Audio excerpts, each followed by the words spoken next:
kick us off. I'm Victoria. I'm the early childhood garden educator at Grow Pittsburgh, and I just want to welcome everybody on this Wednesday night, so close to the holidays. I know we're all busy, so I'm grateful that you all could join us. Tonight, we're going to be talking about indoor growing, winter, and beyond. Ian, do you want to go to the next slide? So virtual space, I'm sure we're all pretty familiar at this point, but we want to encourage everybody to snack and hydrate as you want. Stand up and move around. Sitting still for too long is not good. Take notes, chat in the chat. Ask any questions you'd like in the chat, and we will answer them throughout. And enjoy. And Redding's gonna introduce what we're doing, the agenda, and some of our presenters.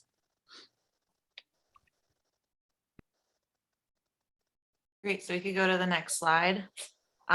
We have 3 and maybe a 4th will hop on, really excellent educators who I've been working with for almost 5 years now.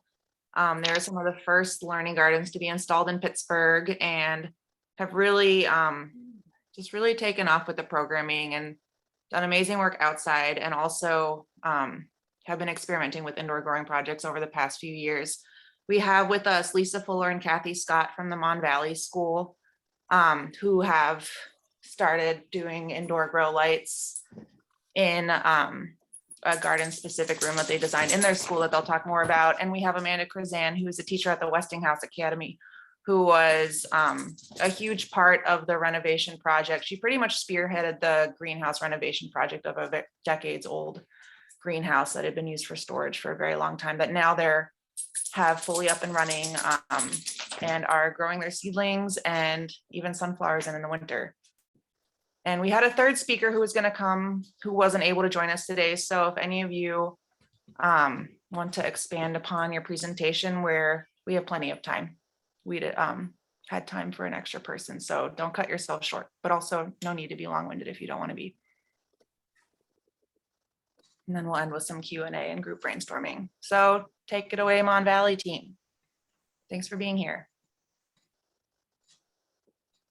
Okay, Lisa. I was going to say, go ahead, Kathy, if you want to go ahead and get started, or do you want me to? Okay, first of all, Lisa Fuller and Kathy Scott, and we are teachers at Mon Valley School, and Mon Valley is a school for students with disabilities. It's with the Allegheny Intermediate Unit. The school serves children age 5 through 22, actually through 21, but because of the pandemic, we have a number of 22-year-olds with us this year. Lisa and I both work specifically with older students who have autism.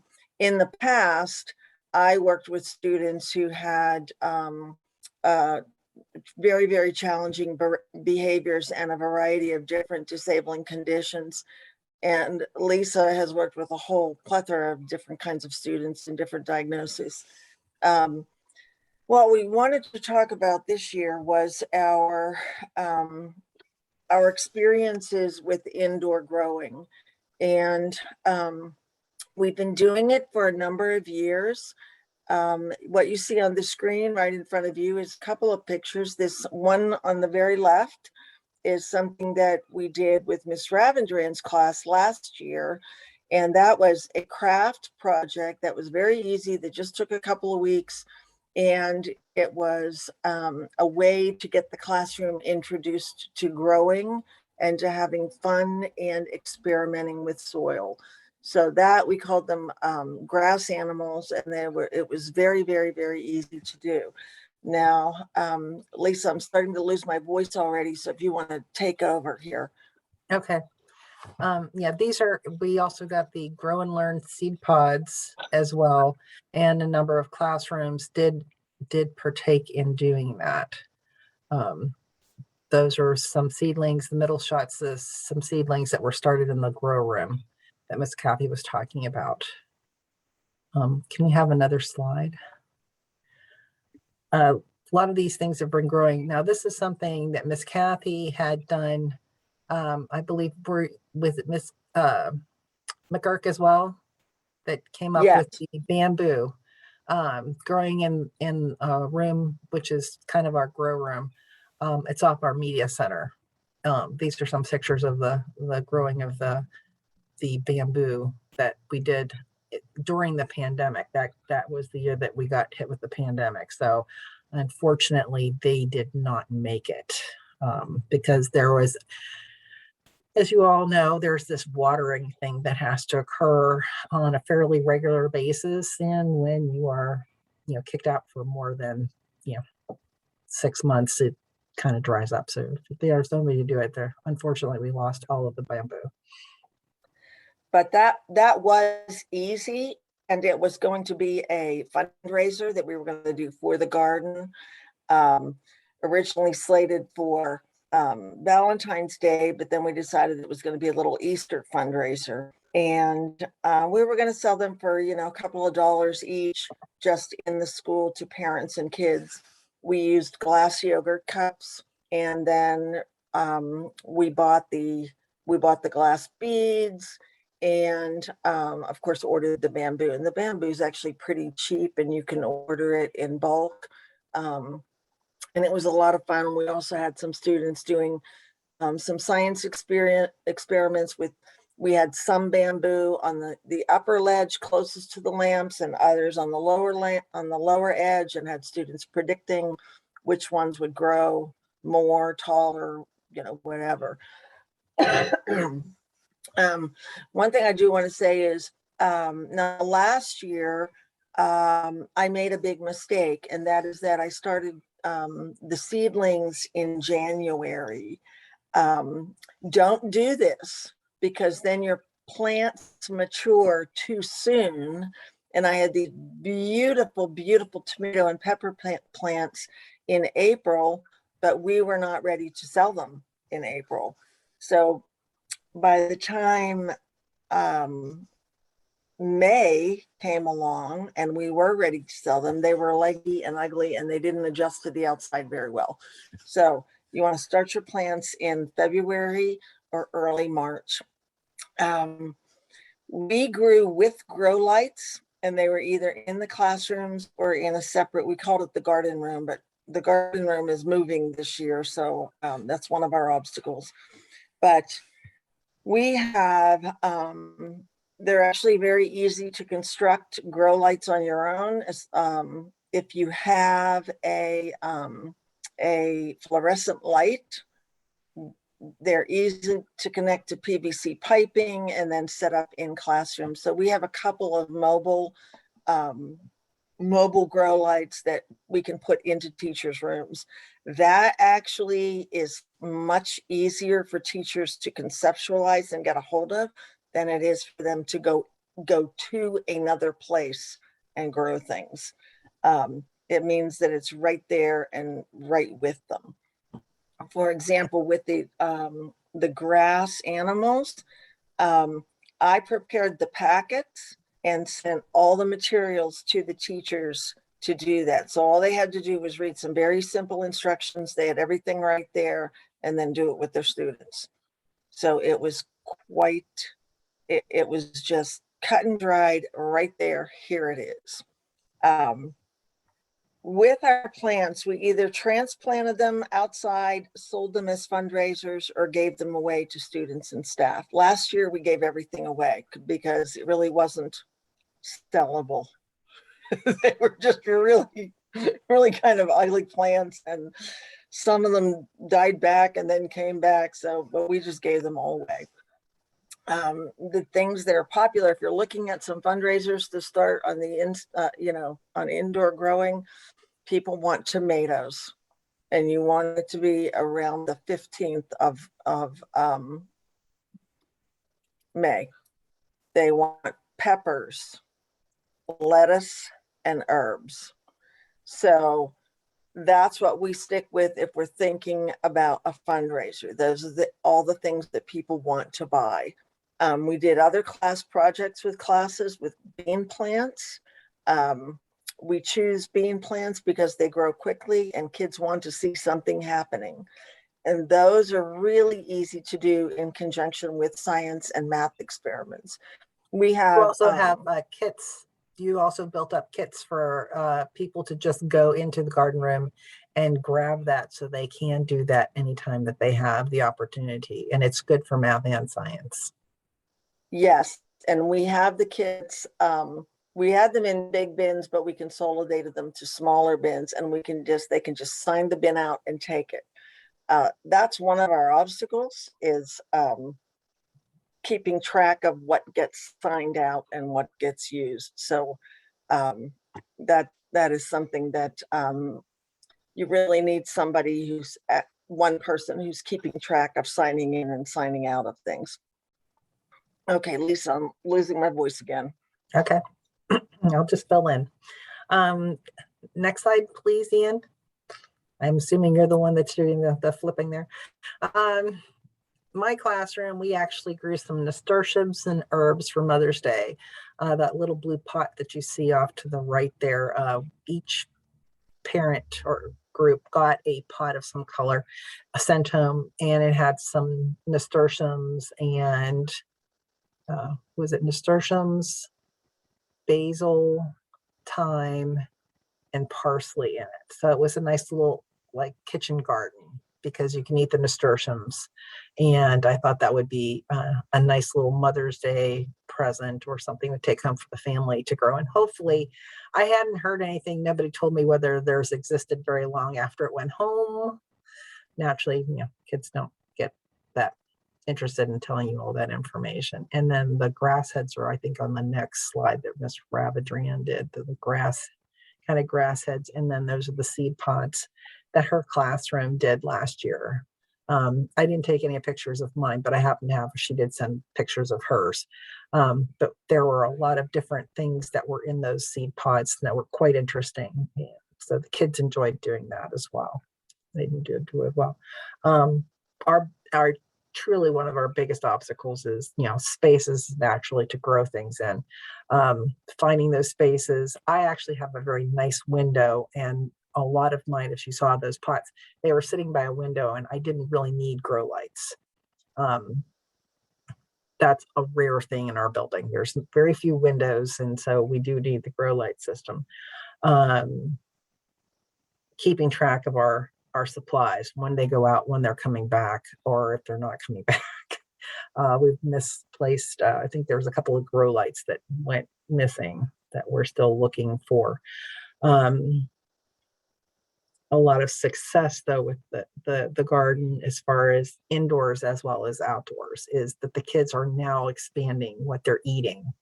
A lot of kids, once they've seen how it grows and they've participated in it, have been more interested in tasting things. So those things have kind of worked out well. Yes, Kathy?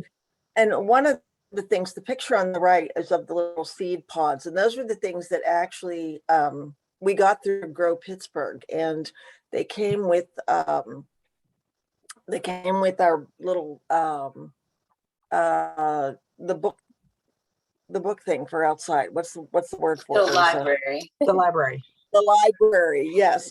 And this comes into the idea of getting teachers to buy into the process or the activity. It has to be something that looks easy on the get-go. So when I went around to the rooms and I said, we have these little seed packets, and they came with a little grow pot. We provided them with the soil, and they came with a very easy little seed pod that they just had to put in the dirt. And a lot of teachers wanted to do that because it was right there and easy and could be done. And it was easy for kids who had a variety of levels of sensory needs and abilities. So the students in my class range from nearly typical to very involved. And every student who wanted to do it, there were a couple who said no thank you. And at age 18, if they say no thank you, I'm going for no thank you. It means no thank you. And then one of them, after they saw the other kids do it, changed his mind and decided he wanted to do it. So if you want to get other teachers involved in it, you have to do some introductory activities. If you start off, and I did this before and it doesn't work, saying, oh, here's a science experiment that has 25 different steps to it, and look at all the standards that you can teach your children doing this. It's no, okay, I'm not going to do that. But if you give them one small thing that takes 20 minutes and maybe 5 minutes a day for the next week, and say, here is one standard you can meet doing this with your students, it's sure, we'll try it. That looks like fun. So that is something that I have learned. You have to start off with small, easy, fun activities. Then what happens is Mrs. Ravendran didn't want to give up the grow light. She wanted the next activity. What can we do after this? Give me something else. Come on. As did a couple of other teachers. So you kind of light the fire and they see how much the kids like it and what they get out of it and what you can do with it and how you can manipulate it.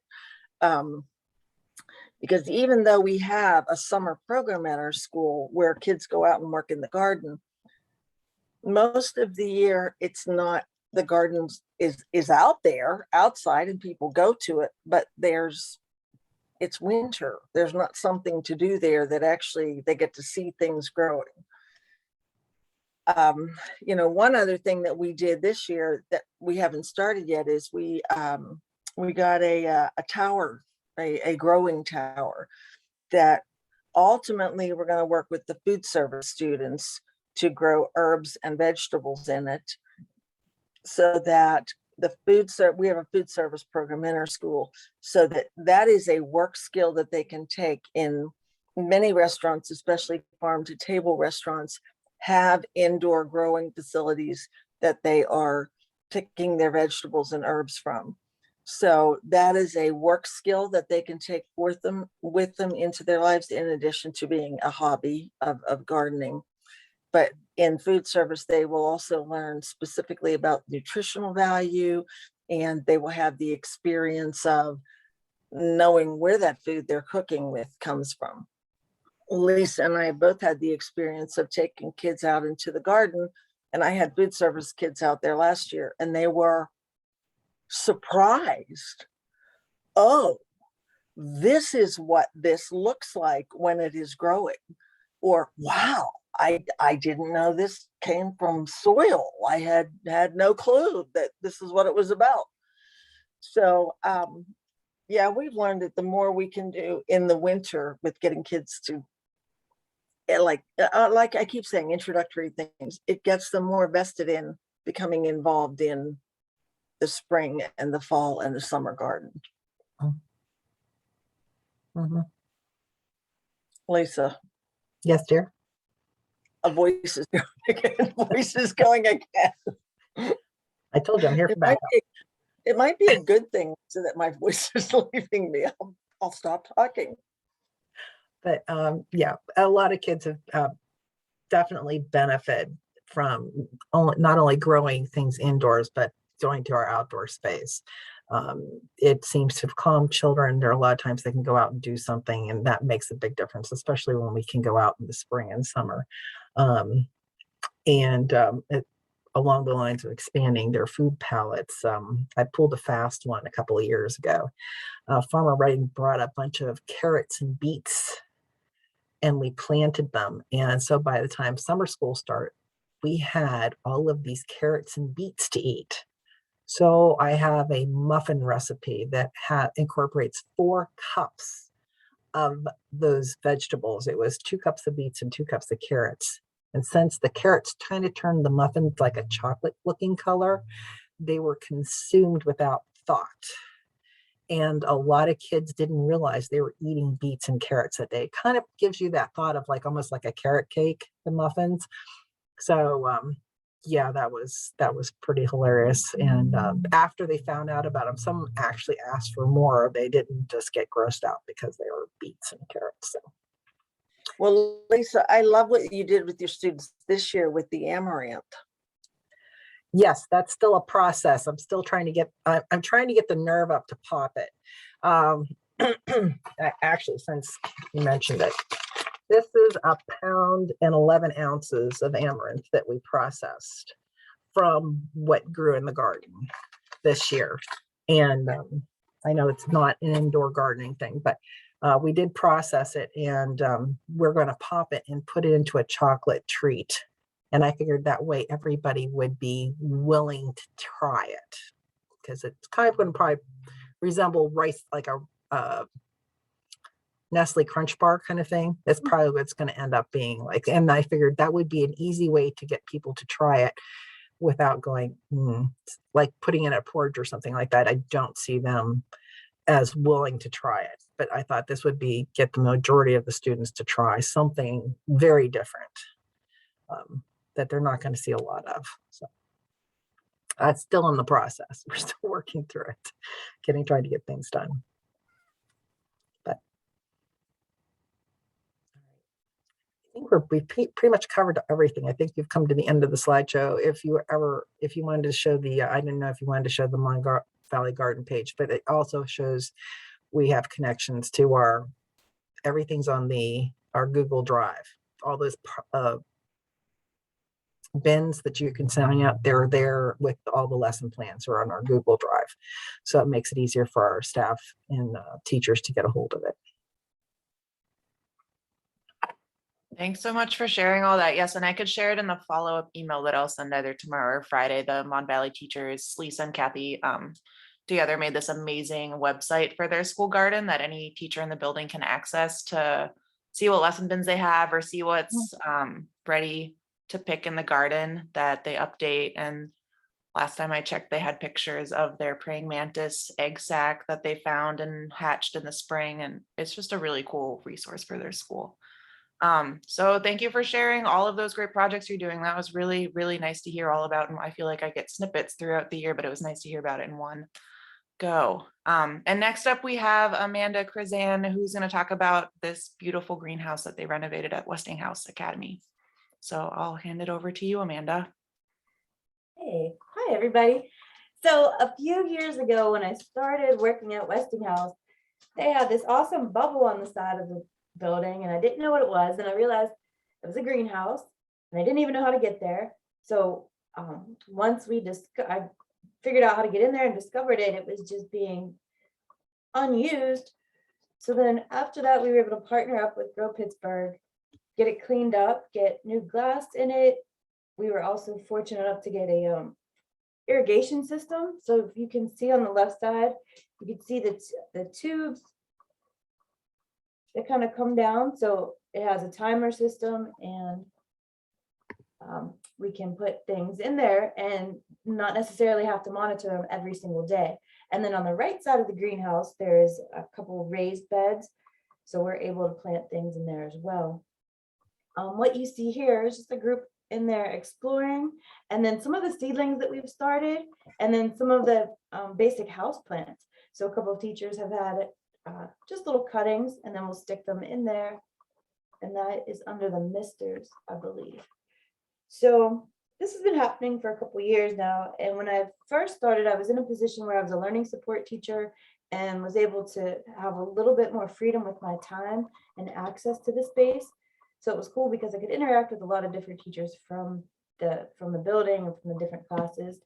And now I have my own classroom, and I'm pretty busy during the day, so I don't get as much time as I would like to. And been trying, there's a few teachers that are somewhat interested, I think, but a little bit nervous. And where the greenhouse sits, it's off of 2 science teachers classes. So one of our other partners, Mrs. Dugan, she'll actually plant stuff in here and use things to feed her bearded dragon. So that's pretty cool. And then as far as another way of, and I'm not 100% sure which all the pictures are, but so I'll just talk a little bit. Another thing that I put them in, sorry, Amanda, I put them in a little randomly. So when you're ready to go to the next picture, you could just tell Ian to switch the slide. Yeah, I just saw that. Okay. So that's cool. Yeah, let's switch the slide and see what we have next. Okay, so these were some seedlings, and I'm impressed with all the labeling, because that seems to be one of the biggest challenges that I've noticed. If I kind of let some, because I teach high school, so it's a 6 through 12 building, but I mainly deal with the 9 through 12. So I've noticed if I give them kind of free rein, you end up with things that aren't really what they say they are, or mystery plants. So it's kind of interesting, but these ones are labeled really nicely. And I think this was probably from 2000, I want to say 18 or 19. So right before the pandemic, we had a bunch of really great things growing in there. And then even in the beds to the right, we had just planted a bunch of things. And on the very last day, I remember before the school shut down, there's a nice little group photo. So then once we did get online instruction, that was the first thing that the students were asking, what about our plants? How are our plants? What's going on? So they were able to survive a little bit. I think until we were able to come back in May. And then somehow the irrigation system mysteriously got shut off. So then everything died. But it does definitely get the students interested, invested in what's going on. And they ask to go down there all the time. So I'm kind of wish I had a little bit more freedom to accompany small groups down there, but we try to do it when we can. Also inside in my room, I have a nice window space too. So I have a bunch of, like I said, I'll keep seeds and soil out, and students that aren't even in my classes will come in and plant things and just come in every morning and kind of check on the plants, water the plants. So it's really a therapeutic experience for some of them. And I love to see that. Let's see what's on the next slide, because I can't remember. Okay, so there were Redding mentioned the sunflowers in March, and I believe this was also right before the pandemic, maybe when I came back after, but it was nice because, you know, in March when everything is gray and dreary, kind of like today was, you know, you could be outside on Monticello Street and see these beautiful sunflowers. So everybody got a kick out of that. And even to see the seeds, they're not the edible kind, but a lot of students weren't even sure where the sunflower seeds come from or how they grow or how they look.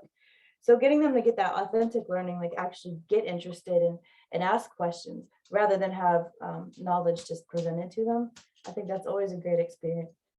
And then the kiddo on my right, he was one of the students that, you know, we kind of had a hard time always being where he needed to be, focusing in class. So to go to the greenhouse and help out with things like that was a great rewarding experience. Like he was the best.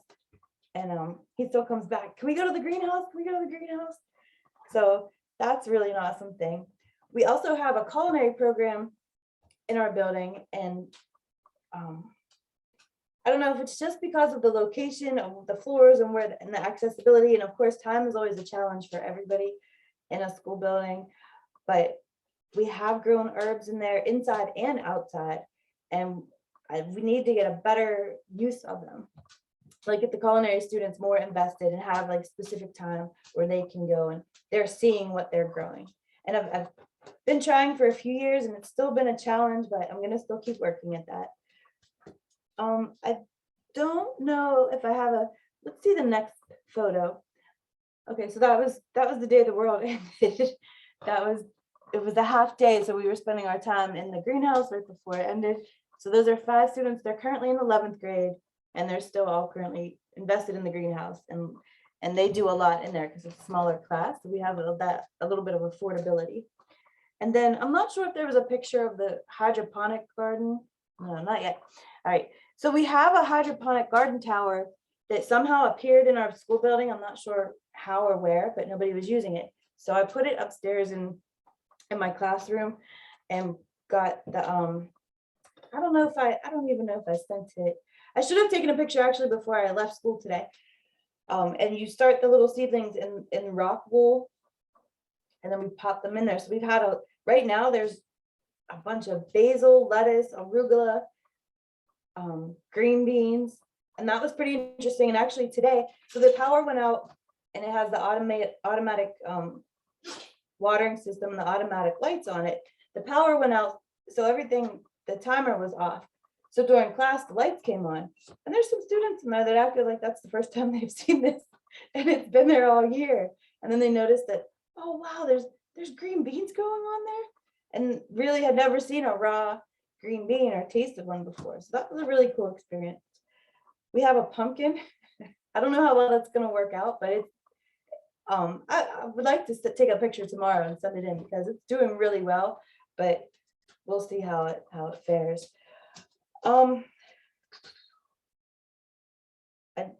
I just try to write down a few notes so that I didn't miss anything. Is there any questions? 'Cause I feel like I'm just rambling at this point.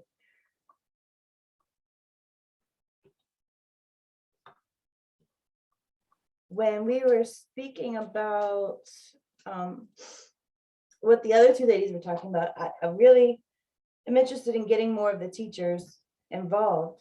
And that's just it. Everybody is either they're kind of apprehensive because they feel like they don't know much about gardening, or it's time constraints because we're so focused on so many other things. But I think the benefits of watching students like actually authentically learn and something that's not forced on them, and they're asking questions and asking to do these projects, I think that means more than anything.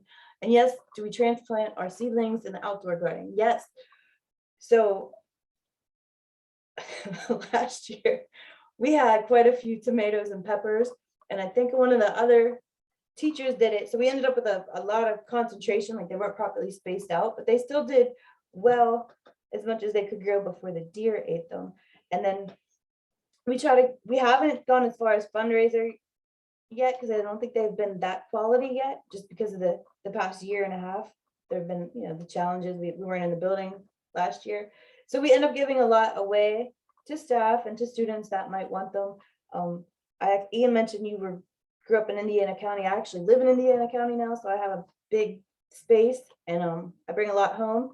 What's cool is I'll bring them home and plant them and then bring them back. So one of the things that's really popular with the students is peppers. I've worked with, I think Reading gave me a few names of a few companies that are always willing to donate seeds, and Baker Creek has been pretty phenomenal, and they have a really cool variety of things that you may have never heard of. So one of the things that's really popular is peppers. So I've tried to get a lot of different varieties of peppers. This year we played pepper roulette. So we had peppers that were hot or not, and the students trying them. And they're high school kids, so we warn them. We don't want anybody to get hurt or anything.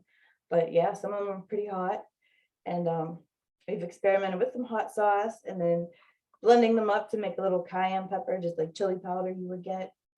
So the peppers are a big hit. So if you can reach out and use any of those resources to get free seeds donated, absolutely, that's a wonderful thing.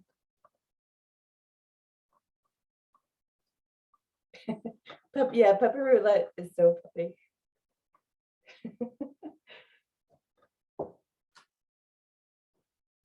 All right, I think that's all I have. And I think the last little thing, yes, this is Mrs. Dugan's her little buddy Norbert. He's actually pretty large now. But it's cool that she's growing microgreens in the greenhouse to feed her class pet. I think that is my favorite use of a greenhouse to date. Yeah. The greenhouse is attached to their biology teacher's room. And it's been great that Amanda can really take the reins on keeping the greenhouse going, because Monica Dugan's classes of the past few years have been just so large that she can't have her entire class in the greenhouse, but Amanda's able to bring the smaller groups in. But what Monica can do is take the things that they grow in the greenhouse and bring them into her classroom for everyone to feed their pet bearded dragon that is beloved in the building, named Norbert. Yeah, he's awesome.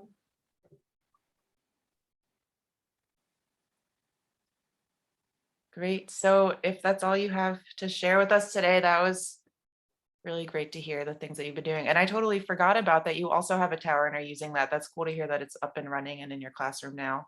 Yeah, I'm so mad I didn't think to take a picture because everything that's in there is really great. It's really flourishing. So Well, if you text me a picture tomorrow, I could add it into the follow-up email too and share it Okay. with everyone. I'd love to see it. Great. Thanks, Kathy, Amanda, and Lisa. Ian, if you want to go to the next slide. We just have a few slides for different, some information that could help you with your indoor growing or winter activities. So This is one on home seed starting. So like Kathy said earlier, I think usually you start February and March. Some things that grow in warmer weather are later, like May. Like you can see melons and corn are in May. And this will be shared out, so you'll have this for when you do want to start seeds indoors. Ian, you want to move? Winter is also the perfect time to plan your spring garden, your outdoor garden. So you can gather your seeds, and like Amanda was saying, Baker Creek and a lot of other seed companies do free giveaways.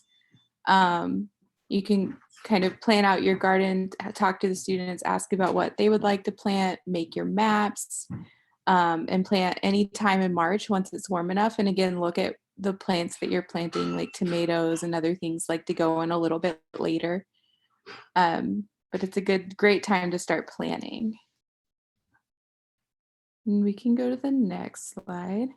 And these are just some other fun ideas. These were pictures sent to me from Miss B at Spring Garden Early Childhood Center. They've been doing a ton of indoor growing year round, so not just in the winter. And they have house plants like aloe and the spider plants. And they've been taking the little babies from the spider plants and transplanting them and just filling up their classrooms with plants, which is great because it livens up your room and like, it gives it like a different feel. And they also have this little indoor greenhouse where they can sprout and they can do experiments. So they've been sprouting different herbs, just like grass to see how it grows, beans, and just seeing what happens basically. So this is for pre-K. So the kids it's been really good for them just to see how things grow, or if they don't, and like what happens when you just throw some seeds in the soil. So these are just some ideas, and we can go to the next slide. This is a Padlet, right, Redding? And we can drop this link in the chat, and it'll also be shared after with the recording. And there's a bunch of different resources on here. So some of our lesson plans and lesson plans we have used in the past, like from Edible Schoolyard and Soulfire Farm, and a lot of different resources that can be useful for you when you're planning your lessons. We can go to the next slide. And the Padlet link is in the chat if you want to take a look at that later. And now it's time for questions. So if anybody has questions for us or for the presenters, now is the time. You can put them in the chat or unmute yourself.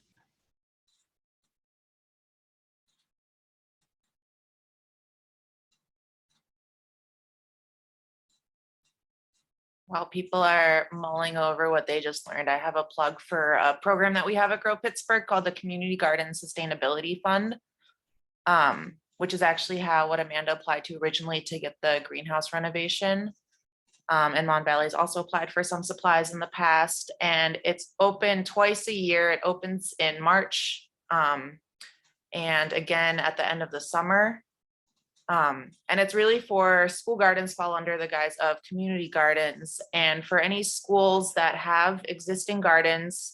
And if they've worked with Grow Pittsburgh, as long as they're past the point of the first initial 2-year contract, you can apply for anything from grow lights or lesson supplies or even technical support from us. Typically we fund grants under $1,000. Sometimes, depending on the amount of funding we have available, they can be larger projects like a greenhouse, and that's variable year to year. But that's been a really great resource for schools to get if they need tools or really anything. Okay, we have a question. Do drafty windows impact the windowsill growing in the winter months? Absolutely, great question. If you do have a drafty window, you might want to plastic it off first. Or I do highly recommend getting grow lights, applying for us for grow lights, or applying the Captain Planet fund also does some funding for projects like this. And they make a big difference because your plants are getting light directly above them instead of from this less direct source from the sunlight that is much less present in the winter or summer, winter. You can also get electric heating pads for seedlings if it's really cold by your windows. Mhm. And that can help germination. Maybe that's why they do so well in my room, because our room is like a toasty 84 degrees. It's So really hot in there. It's so hot. Yeah. And just to add to that, most Pittsburgh windows are probably not going to have enough light if you're planning to transplant outdoors. You'll probably get more leggy, so that's where the grow lights and those heating pads and things like that really do come in handy to make really robust seedlings. Unfortunately, Pittsburgh windows just are enough for some things, but if you are planning for the transplant outside, although I would love to hear if anyone's had success.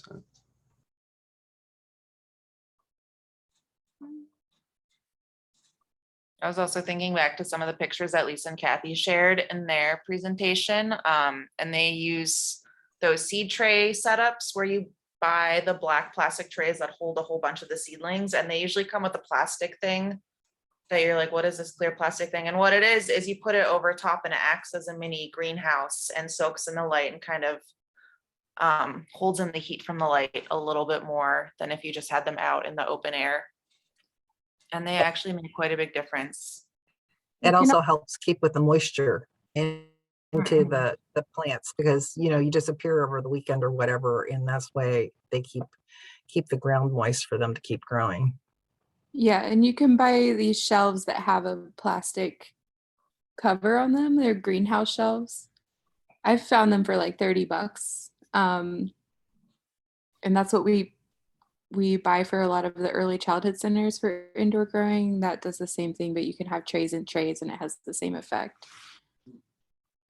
And the grow lights also help you extend, because it's dark and it's 5 p.m. So, and in January, February, the days are short. So the grow lights help you extend that amount of light the seedlings are getting. One Yeah. other, oh, sorry, go ahead. I was just gonna say, the other thing I did last year with our grow lights, we had them on shelves, and then I took plastic and wrapped it around them and taped it so that kept some of the warmth in with the plants.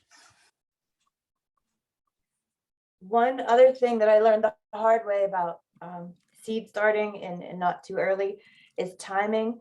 We have at Pittsburgh Public, we have usually a whole week of spring break, usually around Easter. That can vary from March to April. But before we had the irrigation system, we had it must have been a late Easter or late spring break, and we had a ton, like 10 or 12 trays of seedlings. So nobody was going to be in the building for 10 days. So I had to struggle and bring them all home and try to find somewhere to put them. So hopefully we won't have that issue this year, because we have the timed watering system. That's a champion teacher move right there. Oh man, it was such a struggle.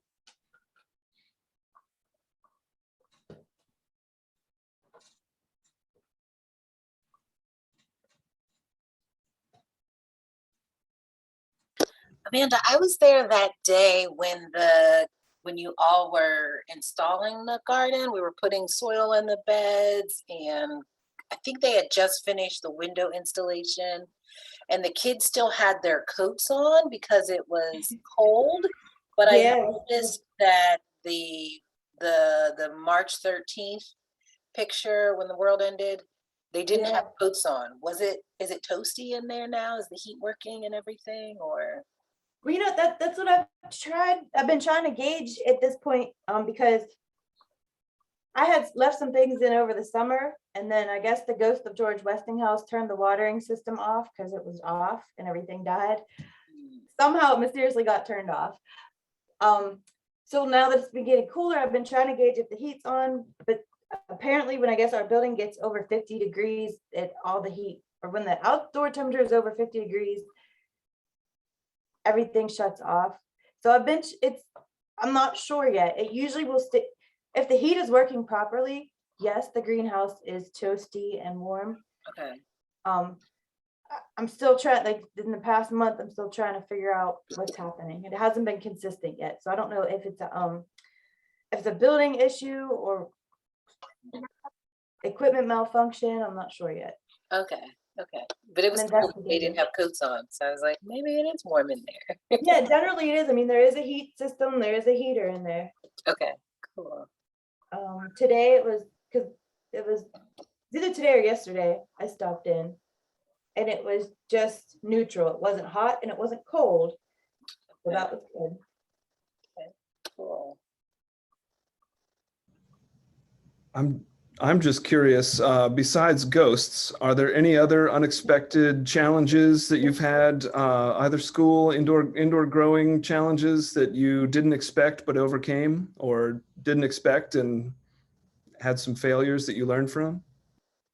Well, one thing that we had is that last year, at the end of the year, we were told that our grow room, which was it was perfect. It was upstairs, it was warm. There was a sink and water and space for kids to come in there, was not going to be available to us because it was going to be a media center reading room. So we had to pack everything up, and as schools go, everything is still packed up in the grow room. So it is not yet a media center reading room, and it's not a grow room either. So we will have to figure out a different place to do our indoor growing. We're not sure where that's going to be, but we have to figure it out. That will be a challenge. We're hoping that we can have the room that's right next to the food service room, so that it will be easy access for the food service students to take some initiative and using like the tower or some of the other plants that will be growing. But that was quite unexpected. Yeah. I don't think that I have, I don't think I've had too many. Like nothing, no big challenges that stick out other than water accidentally getting shut off or heat or something like that. But in our classroom, you know, as long as you don't mind a little dirt here and there, you know, some spills and some messes, everything's been going pretty well. And then in the greenhouse, greenhouse is working just fine. I think time's really the only biggest challenge that I'm seeing in participation. Like I wish I had more time to do it full time, and I wish that more teachers had more time also, or weren't so scared.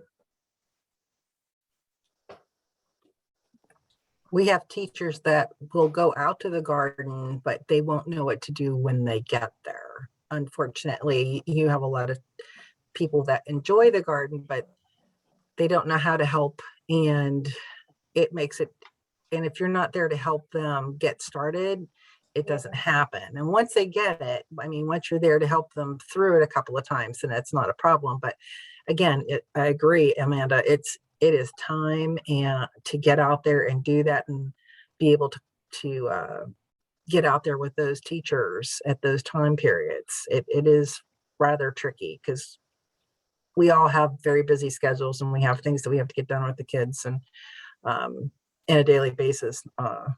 So it does make it more difficult to do some of this stuff. Right. I You know, just try to advise, don't be scared. I mean, what's the worst that could happen? True, but like I said, they're not, a lot of them are afraid of trying things and taking that time out. But like I said, the kids enjoy going out to the garden. They enjoy seeing what's growing, and if you know, checking out the bugs that show up.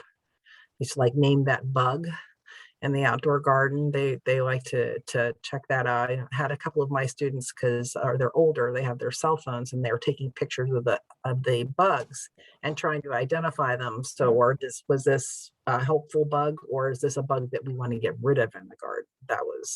So it turned into classification of insects in the garden versus just dealing with the plants themselves.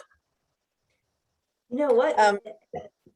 That just reminds me of one other challenge. So some other teacher brought in some foreign plant into the greenhouse that infected everything with aphids. And I think that was around when everything ended, because I remember Monica and I didn't want to take things out of there and take them home because everything was covered.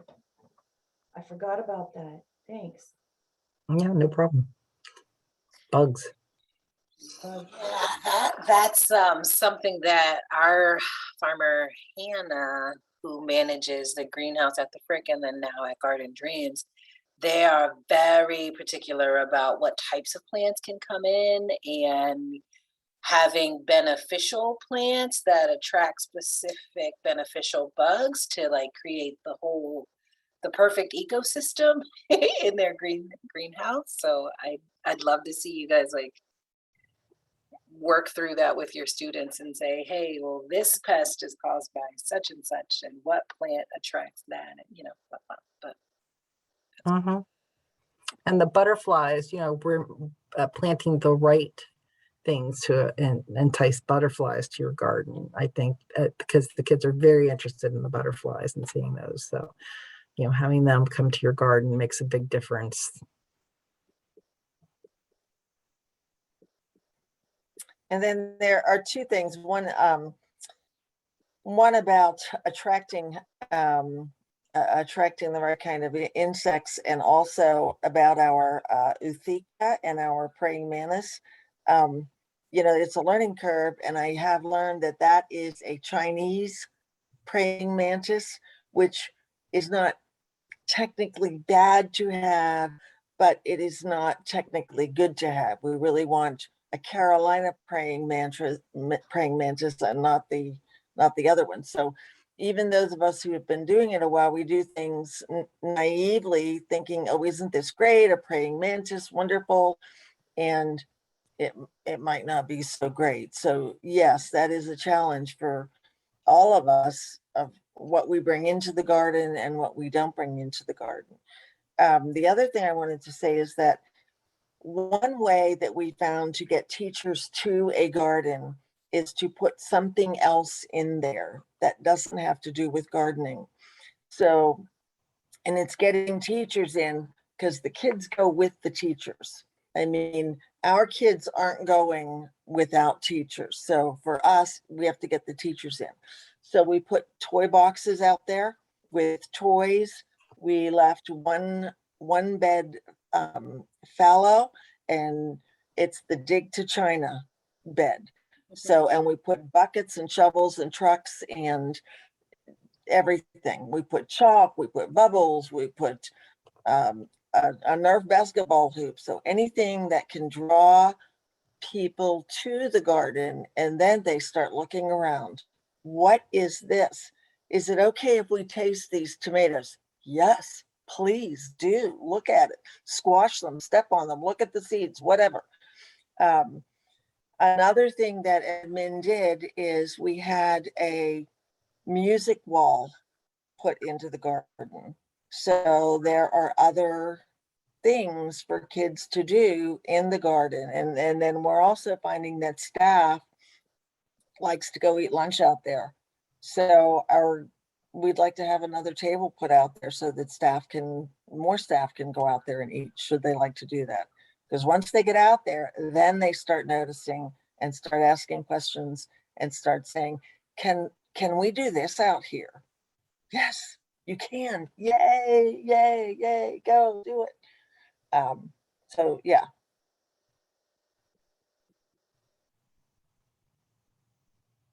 Ooh, a mud kitchen and a fairy garden. So what's the mud kitchen? I'm so glad you asked. So it's interesting because right now it's a frozen mud kitchen, but we bought a bunch of secondhand cooking utensils, cooking containers, cooking colanders, different spoons. And this is specifically for a school that has some little kiddos. And we just put up a sign that says Mud Kitchen and left the tools and go back every week. And there's all sorts of different creations. Of course, it's not always a parent favorite, but it's definitely a child favorite. So They cook different creations, and little mud soups when the ground's cold, warm enough to play in. It's a mud kitchen. Cool. Just to adds just an element of play, and just kind of cooking. Maybe they're learning about different units of measurement when they're using the teaspoons, but maybe they're just having a nice experience. Oh, but that gives me an idea. With older students, we could put a salad bowl and like a little sign, make your own salad. And then have some little paper bowls there so that they can go around to the garden and pick salad materials and put them in there. That'd be really cute. Because teachers would shoot me if I had a mud kitchen there. Okay, that would not be good. But Lisa, we could do that. We could have little bowls and say, here, make your own salad. I take them out to peruse the herbs a lot. Like we have the lemon balm and the mint, and they really get a big kick out of just grabbing a leaf and rubbing it between their fingers and smelling it. And some of them I've actually said, well, now taste it, especially the mint and the lemon balm. The chives, I have some onion eaters and they like those. They'll go out and grab some chives and nibble on those. So, but it's amazing how many kids don't realize that just grab a leaf, rub it, smell it, taste it. There's a texture, there's a flavor, there's a scent. And once they realize they can do that, I think they get another understanding of the garden and what's going on there. And I think they get to explore that a little bit more. I'm constant encouraging them to smell and taste, and they question, can I eat this? And if it isn't something I think they should eat, I don't know. If there's things I tell them to eat, all the time, like especially the herbs and things, you can eat all of those raw and you don't have to worry about those as much as maybe eating a part of a tomato plant. I don't think, the tomato is fine, but eating the tomato plant, maybe not so quite an idea. But the tops of the carrots, the carrot fronds are good to taste, and they taste very much like a carrot. And so it gives them, they don't realize that those things are edible. Next year, maybe we'll try eating some more of the amaranth, like the greens, or actually ours are red. So maybe we'll try making salads with those next year. One step at a time. I keep trying to do one step at a time. So, but.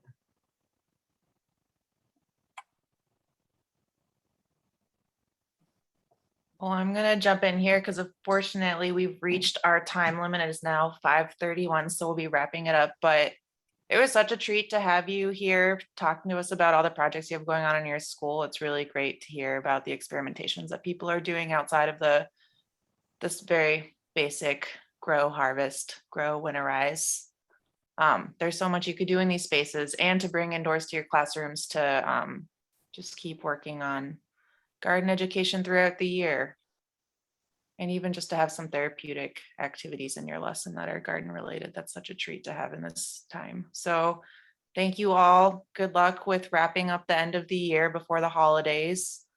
I hope it goes great in all of your schools, and we look forward to working with you all again in the spring and throughout the winter. We'll be in touch. All right, thanks for hosting. Thank you. Thank Take you, care, Grow everyone. Pittsburgh. Thank you, presenters. Fantastic stuff. Yeah, thanks everybody.